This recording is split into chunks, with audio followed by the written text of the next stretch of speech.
Hi guys, warm up muna tayo bago pumasok sa work. Maganda ito para sa ating katawan. My God. Gawin natin ito guys, kahit 30 minutes lang a day, okay na yun.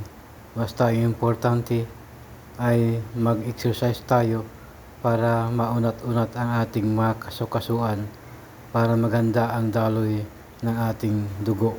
Tama kayo. Ako naman eh. Tandaan nyo guys na ang kalusugan ay ating kayamanan. Napaka-importante po ito. Huwag nating kalimutan. Importante na palagi tayong physically fit pagdating sa trabaho para wala tayong problema sa mga amo natin.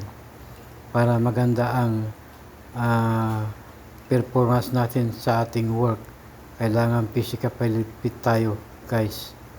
Anong ginatawa-tawa niyo?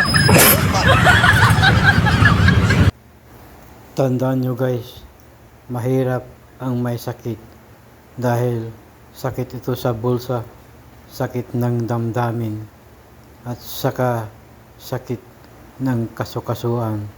Paano na lang guys kung mayroon tayong sakit, hindi tayo nakapasok trabaho. Pag walang trabaho, walang sweldo. Pag walang sweldo guys, wala tayong may padala. Ngayon, pag wala tayong magpadala, may reklamo ang ating mga mahal sa buhay sa Pilipinas. Wow naman! Wow! Wow! Totoo ang sinasabi ko guys, pag wala tayong may padala, magagalit ang ating mga mahal sa buhay dahil wala na silang allowance kasi sa iyo lang sila umaasa. Kaya mahirap din pag hindi ka nagpadala, talaga namang magagalit sila sa iyo guys.